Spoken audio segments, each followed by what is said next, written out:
Hello and welcome to the CNBC TV 18 special. I'm Shereen Bhan. It is that time of the year when the world's top leaders, both from government and industry, gather at the World Economic Forum's annual summit in Davos. India has been making its presence felt over the last several years and increasingly on the promenade, where not just the central government but many state governments are pitching their story to foreign investors. Domestic industry also representing India in Davos to take forward the growth story. Joining me today to talk about what the India story will be in Davos 2024 is Minister Smriti Irani, who will be at the Davos 2024. Also our Dinesh, President of the CII, and Chandrajit Banerjee, DG at CII. Thank you very much for joining us here on CNBC TV 18.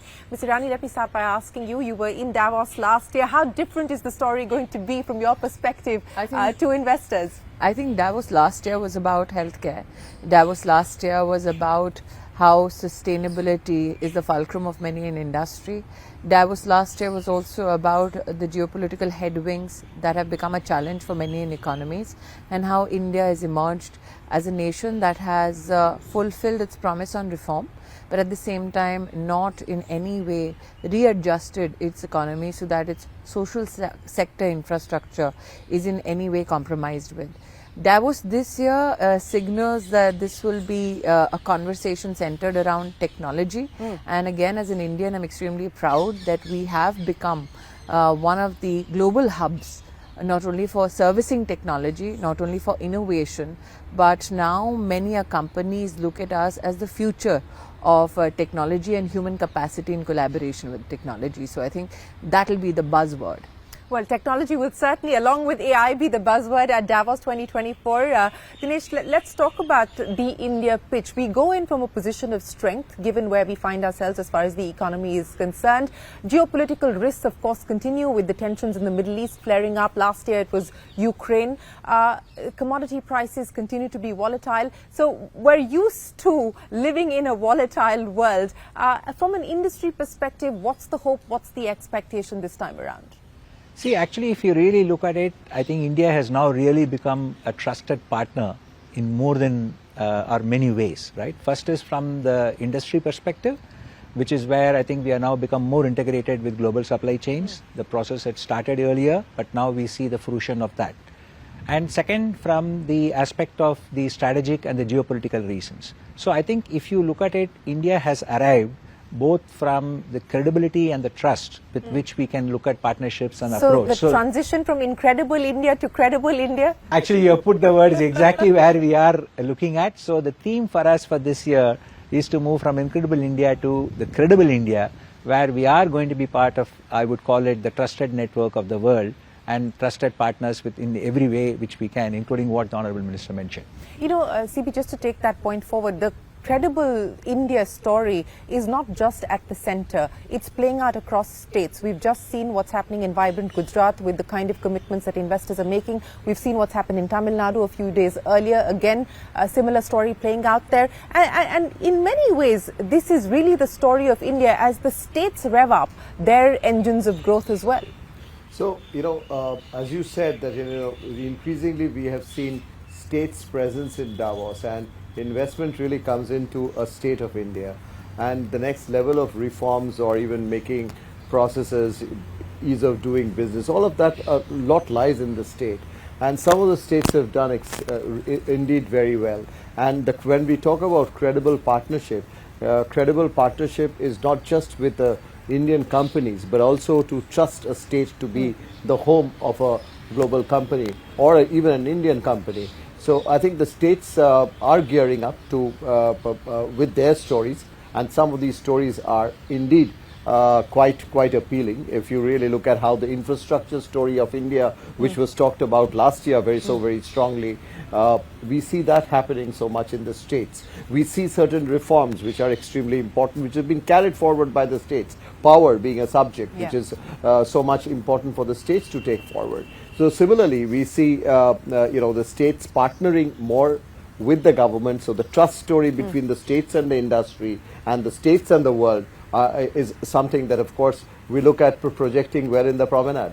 We look forward to that as well. But let's talk about technology. And of course, your colleague Ashwini Vaishnav will also be there.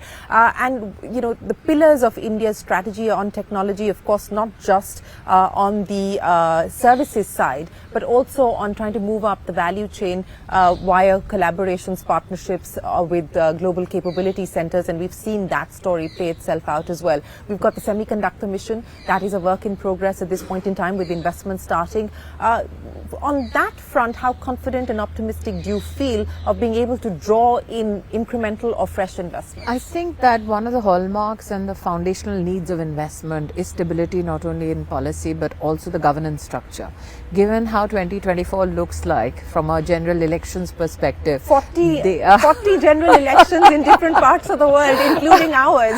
Well, from an Indian perspective, there is an expectation that there has to be a politically stable government which believes in reform, which believes in collaboration, though there is competition between states, as CB says, and the window to the world that India provides through the Modi government, I think is one of the biggest attractions as far as stability that the investor seeks. The other issue that needs, and you spoke about the GCC segment and its growth. Today, when we see close to 1500 GCC centers that are working in India, they are not limited only to technology. There are GCCs that are dedicated to pharmaceuticals, to FMCG. So in terms of even the global capacity centers, we are not limiting our expertise or our R&D only to one segment of a growing economy globally. I also believe that if you look at, apart from what CB says that the states are trying to reform, but look at the larger context of how the government has, let's say, reformed in the aviation sector. A segment like Udan, people presume that it's from the perspective of only the common citizen having aviation possibilities of travel. But if you look at and contextualize the GCC growth in India today, we have 1.6 million Indians who are working in those centers. And one of the biggest draws for Tier 2 cities to have a GCC center is the Udan Yojana. So that is not a happenstance. That was a very collaborative attempt of the government with states, but also a very calibrated, I think, approach. So even if we are growing as a segment of our economy from an R&D perspective, the fact that we can innovate frugally is also a buzzword, I think, across the world, given especially what we have done with space technology. So technology, be it AI or be it space, there isn't any corner that India is cutting. Yeah. In fact, if you look at AI, it is not only industrial growth or industrial capacities that we look at enhancement. Even from our education budget perspective, higher education in the last year's budget was directed to ensure that through a challenge method in collaboration with states, we provide now AI centers across the country, which means it is not a state that gets an AI center out of the pure demographic or geographical right to have such a center. It is how do you serve that center best and the student potential in that center best. And today I can proudly say that when we go to Davos, we will say there resolutely that we are one of the largest digitally skilled, digitally enabled communities and workforces in the world. So not only do we take our potential to innovate, not only do we take our potential to frugally research, but the fact that we can meet not only global standards but have one of the largest labor forces in the world, which has shown that we meet international standards, I think is a big win for India. You know, speaking of wins or hoping for wins, the big hope is that this could perhaps be the big breakout year as far as Indian manufacturing is concerned. That diversification of supply chains has been a work in progress over the last 2 or 3 years and has picked up pace and has accelerated, especially in the past year. You know, we have the Defence Secretary speaking to us on CNBC TV 18 saying that 40% of the procurement will be by private sector companies. Now, in the context of the white spaces that exist in manufacturing, but also the existing spaces where we do enjoy an advantage, what do you see as the outlook for manufacturing? So I think there are 3 elements to this. One is people from the domestic story itself or the domestic growth itself. And I think that the focus on what has happened with the infrastructure spend has meant that there is significant, I would call it, capacities being looked forward to for supporting that sector. Second is, like you said, new sectors like space, like defense, like I would call it even the aerospace sector in terms of new opportunities.